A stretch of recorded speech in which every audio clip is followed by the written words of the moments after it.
Now, is it just my imagination, or is there not a single low-carb elite athlete out there today?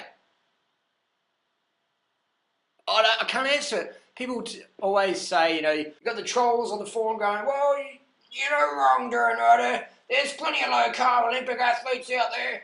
I'm low-carb, but I'm really fit. And you just have to laugh at it and go, okay, fair enough. Can you please tell me, what's your athletic successes, what's your name, send us your results. And I get over 1,500 contacts a day via the internet, over 1,500. And I'll always look for the one that says race results and low-carb athlete. In the last 4 years of being very active on the internet, I haven't found one low-carb athlete ever. And one time someone said, but Jonas Colting is... Not Jonas, the Swedish triathlete dude from Scandinavia or wherever up there. So I contacted Jonas and said, Jonas, how many grams of carbs do you eat a day? Do you eat under 150 grams of carbs per day every day of the year? And Jonas says, oh, no, I eat much more than that every day, every year. I eat a lot of carbohydrates. I do not eat low carb, but I promote the healthy fats. Yeah, I promote the healthy fats, yeah? So people confuse because someone promotes flaxseed oil or coconut oil, they think, oh, they eat low carb. But the reality is they don't. And what you have to do is ask them and get them to send you their menu planner. You can do the basic math. If you can't do the math, get your 8-year-old son or daughter to do it for you. And you'll see quickly that they're eating over 150 grams of carbs per day, every day. So that's just the reality. We have vegans winning gold medals at the Olympics, guys like Carl Lewis. We have vegan national bench press champions like Noah Hannibal. We've got vegan UFC fighters like Mac Danzig. We've got vegan cyclists. We've got vegan marathon runners. The greatest marathon runner ever in the ultra world distance scene is Scott Jurek in the male category. Go figure. We've got in the Tough Mudder competitions, the toughest woman on the planet, that's their rating system in the Tough Mudder comps, look it up, is a lady recently, she's 42 years old and she's a vegan. And they rated her the toughest woman on the planet, and she's a vegan.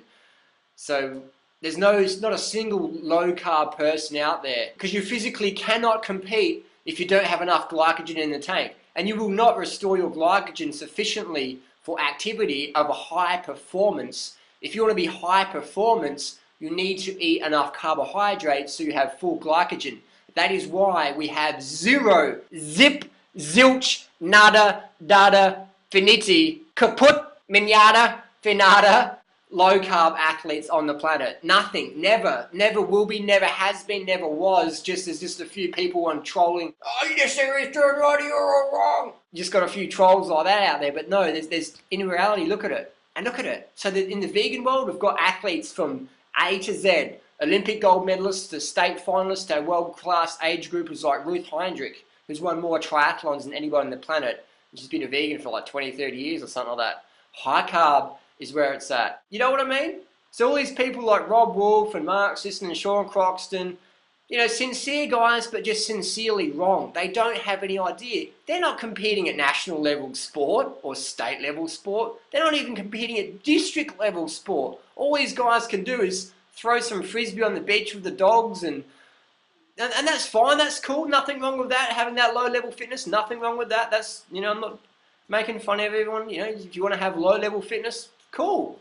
I'm not into low-level fitness, I'm into high-level fitness. I'm into when Lance Armstrong comes to town, I'm going riding with him. And the only thing that's going to stop me is maybe security entourage. My fitness isn't going to stop me ever because I eat high-carb every day. Does that make sense? So if you want to have fitness, now fitness and slim body, they come together. You get to eat a lot of food, you get to stay slim, and it's all win-win. Now that sounds like fun. You get to eat all the food you want, every meal, every day of the year, for the rest of your life, and never have to worry about becoming a fatso ever again in your life. Never. You have to worry about increasing your chance of heart disease or cancer or osteoporosis, like the clinical studies have done that show these high-fat, low-carb, high-protein, animal-based diets do. Just look at Dr. Atkins. Rest in peace, Dr. Atkins. Dr. Atkins was obese at 258 pounds in the autopsy table, and he had chronic arteriosclerosis. So he had chronic heart disease. He died prematurely, and he was obese. If that isn't enough warning for you, and then we have Stephen Burns, who died of stroke at age 40. Stephen Burns, rest in peace. He was another high-fat, low-carb, anti-vegan promoter. And it's unfortunate these people have to learn the hard way. So saturated fat and cholesterol isn't healthy. And anyone telling you that, always follow the money. And oh, magically they're always selling you some little special protein powder or some special fish oil capsule thing. So low carb's a scam. It's just people telling overweight, apathetic, ignorant fatsos, you got fat from eating like a Chinese rice worker in the fields.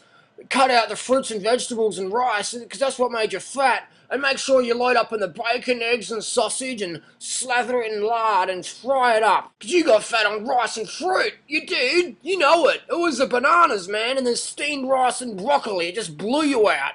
So get on the fucking high-fat stuff and just slam it in, and you'll wake up one day really lean. And make sure you buy my protein powders and fish oil supplements and my special book on the cholesterol con. Yeah! I mean, it sounds crazy, but it's true. Just look around, read the forums.